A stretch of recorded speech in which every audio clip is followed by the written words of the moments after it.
بسم اللہ والصلاۃ والسلام علی رسول اللہ صلی اللہ علیہ وسلم۔ دین کا ایک مسئلہ سیکھ لینا یہ 1000 نماز نفل پڑھنے سے زیادہ ثواب رکھتا ہے۔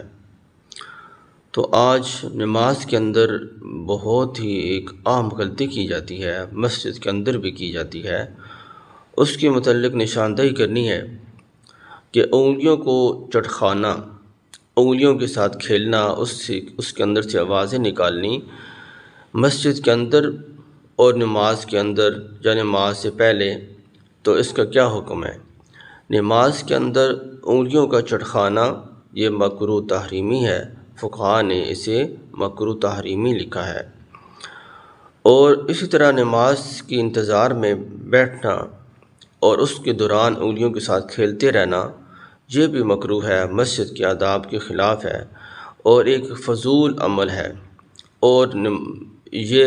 نمازیوں کو تشویش میں ڈالنے والی بات ہے کہ وہ نمازی اس کی طرف متوجہ ہوں گے اور وہ کہیں گے کہ یہ آدمی کیا فضول حرکت کر رہا ہے، کیوں ایسی آوازیں نکال رہا ہے، وہ اس سے منع کریں گے، تو مسجد کے اندر ایک باتوں کا ماحول بن جائے گا، عبادت میں خلل پڑے گا۔ تو اس کو فقہاء نے مکروہ تحریمی لکھا ہے کہ اگر نماز کے دوران، نماز کی حالت میں اگر انگلیوں کے ساتھ چٹخانا شروع کیا جائے تو یہ ایک فضول امر ہے اور مکروہ تحریمی ہے۔ تو نماز سے پہلے بھی اگر عام حالت میں مسجد کے اندر بھی مکروہ ہے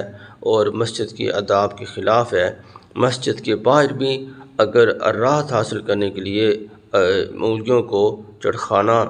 یہ اس کی اجازت ہے، لیکن مناسب ہے کہ یہ عمل نہ کیا جائے۔ دعا کہ اللہ تعالیٰ مجھے اور آپ کو عمل کی توفیق عطا فرمائے۔